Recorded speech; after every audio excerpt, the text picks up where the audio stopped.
everyone, ma'am. Welcome back to my YouTube channel, ma'am. Puna magi channel taram no chai do khunzari. Ado ngasi se Durga Puja ge first numit ne baka. Si numit je ngasi se like from thorani ke gina da akoi atai numit sing da mi chille ba siga topa jati ke ka loi punjan mani na ko hadi mi khuja amma taw ye ba do na lai da phajana sola kat pa khop khuram do gamen ta de ba. Do na first numit ta ngasi se akoi bazar da lai ba Puja ge pandal sing da chala ga like khuramurani. Adogi siga puja saba singdo Durga Puja laifam ani chaya ba laifam ani makta sida khuram thorani duga hayeng na ai panthoi bi khuram mu gang khali bontra pu chala ga ko aduga dugi su do ngasi first khuram thoi sina koi shari kat pado khara kuina lai da ya laga lai sanoi na mama na kat pa ga lai hadan ki bada nungai te na du kathurani ado mama ga lai khuram murani papa de andak tehi leite ko ma handak puja to bu jakhi ba adugi samsidi pundi punjan ge sam thado ga lai khuram ma phatte ado ma'am thoge thing mana su lore ba ko no yeng se ai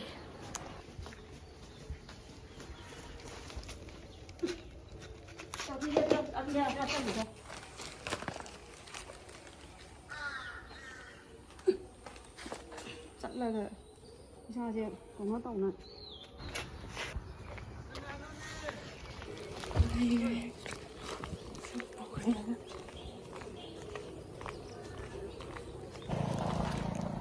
lore thoe mayama maningda mama chali ado sila na hiruka penongi choido paire sonda taramam sunang hali ba kham maning hamum chala ngano ki ba nangde hai ki ba nangde en tari ba okay ba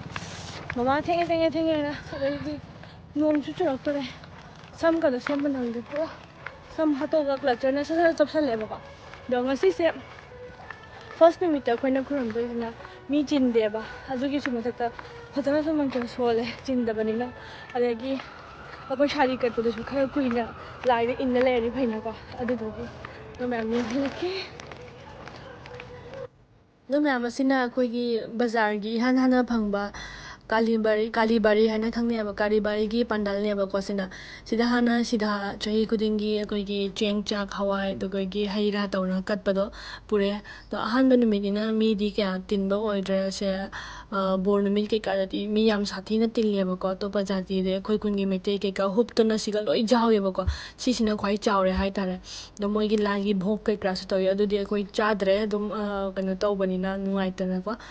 theng su theng ye ba moi gi bhok to aduduna amta chade chahi kuding amta chaba phangde dude ayukta dum lai khuram ga lai ba do handak su dumaina ayuk nganna chala ga lai khuram tho ure aduga aina puja ba siga agarbati mombati to khutna dum mai kat padu nungai na khutna thala ga kalamme khara na dum packet kai da bida oina moina sanda da katla su haina dugi thambiramme ba ko duga lai khuram jare ma'am chahi amagi na da yek ta ba tek ta kai da ba sikhatani ko atai kemta su ni janingai leite lai da na bunadra di lan gi lan na tani aslam gyan ta san gina da ise ala lai khuram me ko asilore ga ko mum somna kan ya to pa pandal mu chatoi ne sila koi bazar da patal ani shaya ba ko ado ani makta khuram murani lai do aduga Durga mana chahi amagi phajana ni jare do puja ama degi puja ama lakhi ba ka se kemta khanghaude ma'am chahi phagi ba khanghaude isne aduga si matungda siga kali ma gi mandir da lai si kalibari gi kali mandir se sonda shift toraga khani temporary thambane ba ko sonda mandir sare du lorga puthok toine ba ko si se am sathi nei na thaja jaba lai ni ko aina khwai ai ga nakna ba hai tare gumaina feel tawi adum khurambada dum ningba thungbada oije ba ko dum su thungba oijage ko duga lorga mama ga mathangi pandal da mu lae ai ga mama ga sondai la ga siga chumding lak toine ba ko kitang mamang chakhala ga lai re do asi sinamun jamna chawba te amaduna chawna toiba si sinamun du moi gi mi khara punjalaga committee ma chama toraga dum saba pandal ne ba do mi ayamba di somna kan gi na mi tin ba heli si sina kitang mi tin ba watle ba ado isu ngasi ahan manumina amu hena su mi leiramdre do moi di bhamongi puja tawada ba ka do watlam mi khara ko ado isu khoina ngai di ngai re khara katlamme aduga khusi gi sweet selere puja gi oina mai achapot athongba je leibi re ba ma achapot chajana ba ve su chara bani na ma handak tatle pura do sige pandal gi moi gi se machu jam phajai combination se purple ga white ga aina pamjaba dum oirame da katang aina lapa kap lai ni ga silore ga koi adum hale hobby me le ne nangi Lại dối tàu là hình lệ khỏe. Khôi mồi nó như thế nào thì đó là Virginia 저기 하라고요 막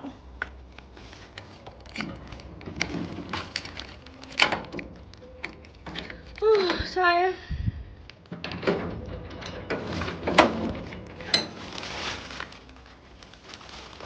ba Happy lady nè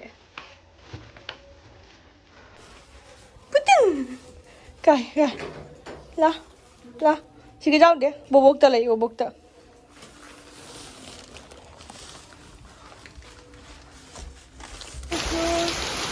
Durga Puja lôi nè Durga Puja mahilang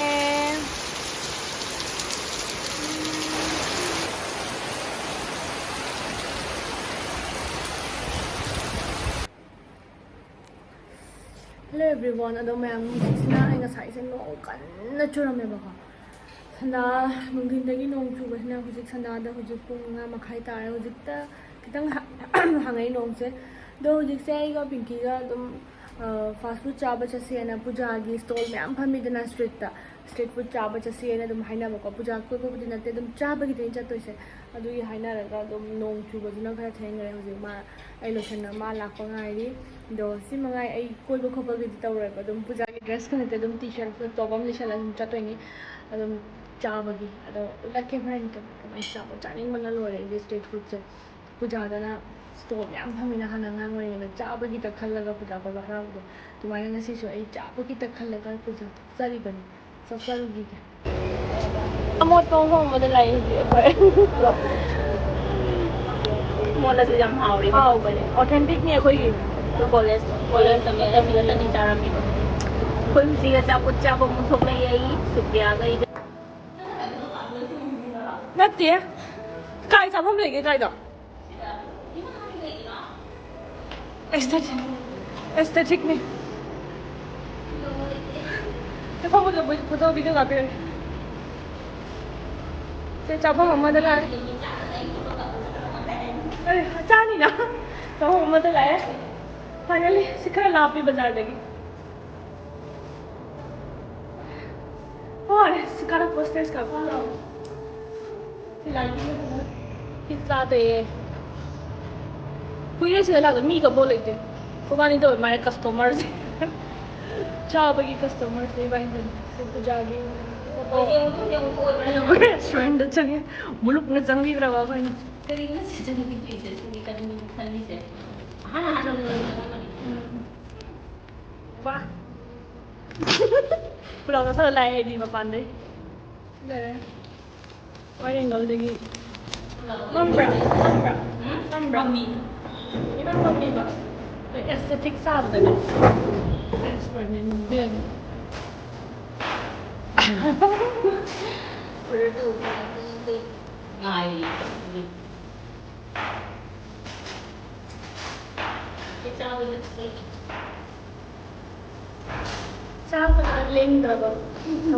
thâu đàn ngồi chơi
Đây là hả lẽ? Nasi puja lo ya. Kumsi puja pizza. hayeng chagena chapul mayam chathale pizza do lamira pizza do humna chalo di pizza do lena next day ni ko ngarang ina achapot charuraga halaga nongalagani do ngasi sina lai panthoi bi kuram ba chatoi ni bontra ko audagi lai hek kana ayuk ta ina ambalaga iru thoga lai he do aina lai am hek ko ta ni ko aina amuk lai raw da su lai lai am hek ko dum ko te gi ta lai da ka phau gi ni hana lai da pamandana ai ko te mulli ni kana khang de to mai ka hana mai bi ni ka phau gi kyam chumi ba la ni ko adagi lai amang magi ka khra he nupi na di lai amang ba pa mi ko di aina banina lai panthoi bi na adugi lai machan suna he do lai sham sate do phang ma khara son son dei to thiraga he ko siloraga lai gi heruk se murani do ai ga pinki ga chatoi ne ba lai kura mura just lak to ni do lai gi heruk se da apple ga aduga gi kaino to hai thum da aduga lai re aduga ina phi ama su kat ka na phi ama su pu doi ne ko do lai heruk kom chalo pura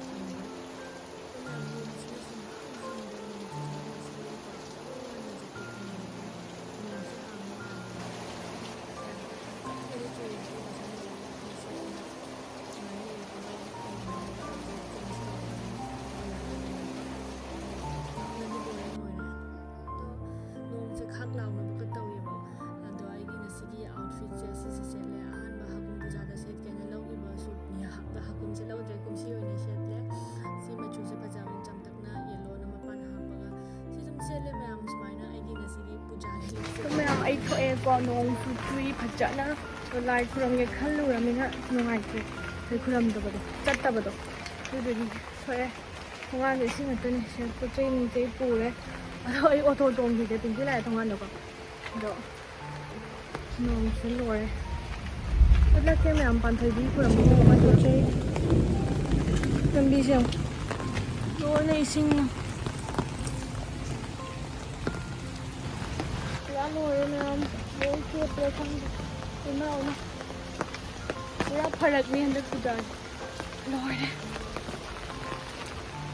And the lie or Jordan.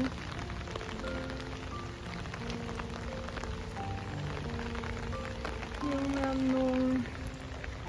No, I put it. Pia Papa Setra,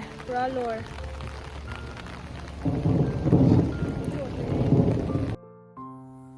Mayam Aiga Pinky ga hoji auto da chatle bontra pu da mamang da samyam ut khare ko sida inak nei dum minute 35 mu ta chali ba auto da ne minute 35 mu ta changi ba ko duga yauraga sida mandop ta mi yam tillaga le rame si mandop se obda yam nungsi ko aina pi ngai da sida Durga Puja matam da jagoi ga sadana dance competition ka jawdana khotana tawbado dum uraga nungsi rei magi memories mayam da aigi da sida ima panthoi bi lere lai khurambagi sida lai chalu me khoi chapa to kitang thenge ba ko lai chalu lai ruk chan ba matam oire ba ko sida thaina ge khoi Mahadev ni si se ko Mahadev mando bhara khangnei adagi sigi lai da mantra solana kholana tawraga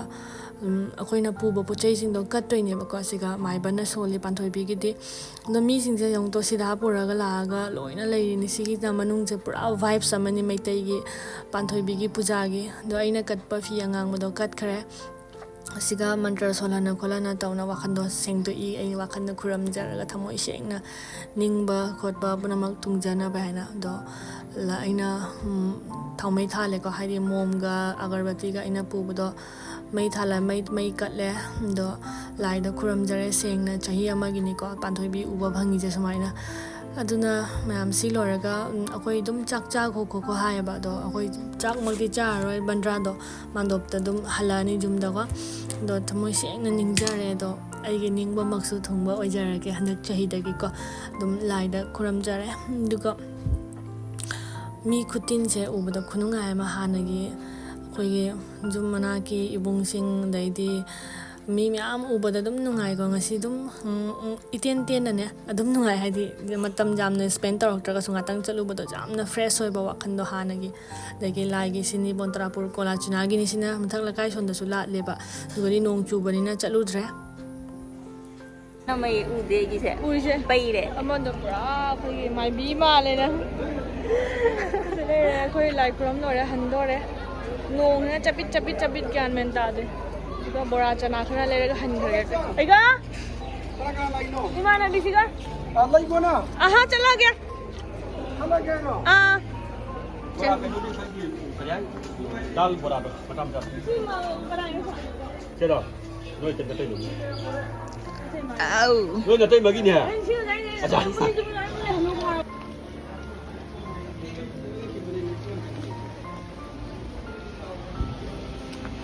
Nước làm bi sẽ phải được ra dùng.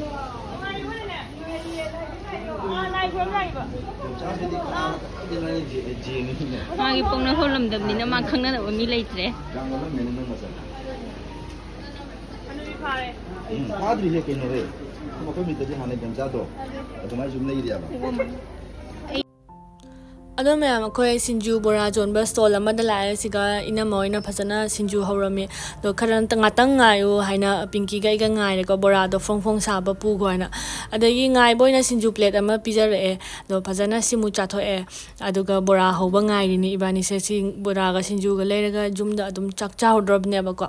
ꯑꯗꯣ ꯃꯌꯥꯝ ꯑꯩꯒꯤ ꯗꯨꯔꯒꯥ ꯄꯨꯖꯥꯁꯦ ꯍꯟꯗꯛ ꯁꯨꯃꯥꯏꯅ celebrate ꯇꯧꯔꯦ ꯂꯥꯏ ꯈꯨꯔꯝꯃꯒ ꯑꯗꯨꯝ ꯂꯣꯏꯁꯜꯂꯦꯕꯀꯣ ꯍꯟꯗꯛꯇꯤ ꯀꯣꯏꯕ ꯈꯣꯠꯄ ꯅꯨꯡꯗꯥꯡꯗ ꯊꯣꯛꯇ꯭ꯔꯦ ꯑꯗꯣ ꯉꯥꯛꯇꯪ ꯕꯣꯇ꯭ꯔꯥꯄꯨ ꯆꯠꯂꯨꯕꯁꯤꯒ ꯋꯥꯈꯜꯁꯦ ꯑꯗꯨꯛꯀꯤ ꯃꯇꯤꯛ ꯑꯩ ꯅꯨꯡꯉꯥꯏꯔꯦ ꯌꯥꯝ ꯐ꯭ꯔꯦꯁ ꯑꯣꯏꯀꯣ ꯑꯗꯨꯝ ꯏꯁꯥꯒꯤ ꯍꯧꯔꯛꯐꯝ ꯈꯣꯏꯔꯤ ꯅꯥꯎꯐꯝ ꯇꯥꯎꯐꯝ ꯍꯥꯏꯗꯨꯗꯤ ꯃꯥꯟꯅꯗꯦ ꯉꯥꯛꯇꯪ ꯈꯣꯡꯇꯪ ꯊꯥꯔꯛꯄꯗ ꯑꯗꯨꯝ ꯋꯥꯈꯜꯗ ꯅꯨꯡꯉꯥꯏ ꯌꯥꯗꯦꯕꯀꯣ ꯑꯗꯣ ꯌꯥꯝ ꯁꯥꯊꯤꯅꯁꯨ ꯅꯨꯡꯉꯥꯏꯔꯛꯑꯦ ꯅꯨꯡꯉꯥꯏꯅꯁꯨ ꯍꯜꯂꯛꯑꯦ ꯂꯥꯏ ꯈꯨꯔꯝꯃꯒꯀꯣ ꯑꯆꯥꯄꯣꯠ ꯂꯩꯔꯛꯑꯦ ꯑꯗꯣ ꯃꯌꯥꯝꯗꯤ ꯍꯟꯗꯛꯀꯤ ꯗꯨꯔꯒꯥ ꯄꯨꯖꯥꯁꯦ ꯀꯃꯥꯏ ꯀꯣꯏꯕ ꯆꯠꯀꯦ ꯀꯃꯥꯏꯅ ꯁꯦꯂꯦꯕ꯭ꯔꯦꯠ ꯇꯧꯒꯦꯗꯣ ꯑꯗꯨꯝ